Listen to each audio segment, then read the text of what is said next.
Revue de presse Paris Saint-Germain, Juventus, Marquinhos, Kimpembe, Ramos, Eto'o Mbappé. Vu et lu au sujet du Paris Saint-Germain dans la presse hexagonale ce mardi 1er novembre 2022. Quel joueur pour remplacer Neymar Jr., suspendu, face à la Juventus Turin, le duel en charnière centrale entre Marquinhos, Presnel Kimpembe et Sergio Ramos et la montée en puissance d'Eto'o Mbappé. Dans son édition du joueur, l'équipe se demande quelle charnière privilégiera Christophe Galtier pour le match face à la Juventus Turin. En effet, avec le retour de Presnel Kimpembe, le coach parisien aura tous ses défenseurs centraux à sa disposition et devra faire un choix dans son schéma en 4-3-1-2. Et à moins d'un retour surprise du 3-4-3, un des trois axiaux devra prendre place sur le banc. Et chaque joueur a ses caractéristiques, son profil de jeu et ses objectifs. Après une saison marquée par les blessures, Sergio Ramos renaît depuis le début de saison. Dès qu'il était disponible, l'Espagnol a disputé l'intégralité des matchs, preuve de son importance aux yeux de Christophe Galtier. De plus, il s'affirme comme l'un des hommes forts du vestiaire dans un style plus direct que Marquinhos, avec son palmarès et son leadership naturel, il en impose et apporte quelque chose dont manque ce groupe, cependant. Ses performances sportives ne donnent pas entièrement satisfaction. Âgé de 36 ans, l'Espagnol éprouve de grosses difficultés dans les couvertures et la gestion de la profondeur. Capable d'évoluer à axe gauche ou droit, il est plus complémentaire de Marquis. Depuis son arrivée au Paris Saint-Germain, il est toujours invaincu et a établi un record avec 30 matchs sans défaite. Concernant Marquinhos, il est le joueur de champ le plus utilisé de la saison. Et pour cause, Christophe Galtier a une haute confiance en son capitaine. Premièrement, le Brésilien affiche un état d'esprit irréprochable. Il se plie aux décisions du staff et s'efforce de les mettre en œuvre sur la pelouse, même quand il est moyennement convaincu, comme ça a pu arriver par le passé.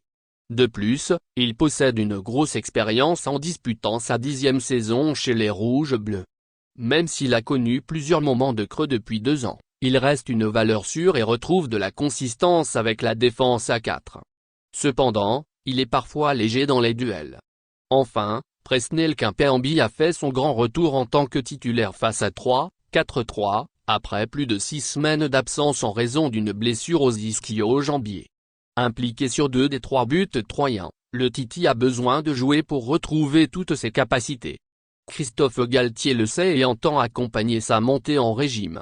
Le coach et son staff apprécient ce que l'international français dégage en interne, notamment avec les jeunes. Seul gaucher parmi les 3 défenseurs, Presnel Kimpembe a aussi une expérience et une complémentarité avec Marquinhos. Actuellement en discussion pour prolonger, son contrat expire en juin 2024, le rôle qu'on lui accorde dans l'équipe ne peut être anodin, conclut le quotidien sportif. De son côté, le Parisien fait un focus sur la montée en puissance d'Eto'o Mbappé. Le petit frère de Kylian Mbappé a connu sa première titularisation en Youth League la semaine passée et s'est entraîné pour la première fois avec les professionnels ce dimanche.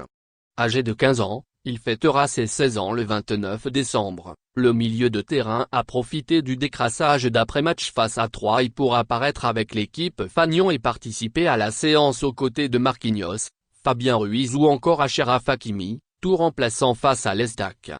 Il a ainsi pu apercevoir son grand frère.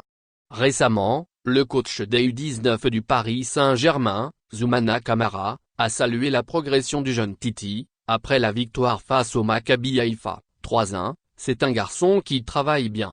Il a un bon état d'esprit. Là, il gagne un peu en agressivité, il faut qu'il la contrôle. Je l'ai sorti à la fin pour ne pas prendre de risque car je sentais que ça pouvait être limite, mais sa progression est linéaire. Elle se passe très bien. Il est bien accepté dans le groupe et je suis content qu'il ait fait une bonne performance aujourd'hui, car le football c'est aussi ça, c'est savoir saisir les opportunités. Et avec la grosse blessure de Zoumana Bagbema, Eto'o Mbappé devrait avoir plus de temps de jeu avec les U19. Depuis le début de la saison, le milieu de terrain fait partie des 3 jeunes de la génération 2006 surclassés dans la catégorie U19. Arrivé au Paris Saint-Germain en 2017, Eto'o Mbappé n'a jamais été le joueur en pleine lumière de sa génération mais il avance à son rythme et a connu une bonne progression en étant sérieux et assidu. La saison passée, il a signé un contrat aspirant le Lyon au club parisien jusqu'en 2024. Il aurait pu comme son frère intégrer l'Institut national de football il y a 3 ans, mais la famille avait fait le choix de rester à la préformation du Paris Saint-Germain, rapporte Le Parisien. Très attaché au Paris Saint-Germain, Mbappé a fait savoir à ses parents qu'il préférait rester chez les Rouges-Bleus, même si son frère changeait de club. Le quotidien francilien se penche également sur le prochain match face à la Juventus Turin ce mercredi, 21h sur Canal+ et RMC Sport 1, en Ligue des Champions. Sans Neymar, suspendu, Carlos Soler devrait pallier l'absence du Brésilien dans le schéma en 4-3-1-2 du coach. En cas de titularisation, l'Espagnol sera en soutien du duo d'attaque, Lionel Messi-Kylian Mbappé. L'ancien de Valence semble avoir pris le dessus sur Pablo Sarabia dans la hiérarchie des remplaçants. Même si l'idée d'un retour à 3 défenseurs n'est pas à exclure, la configuration tactique du moment devrait être reconduite face à la vieille dame. À noter le possible retour de Nuno Mendes en tant que titulaire dans son couloir gauche. Les Parisiens s'entraîneront une dernière fois au camp des Loges ce mardi, à 11h, avant de prendre la direction de Turin. Merci de bien vouloir activer la cloche et de cliquer sur j'aime.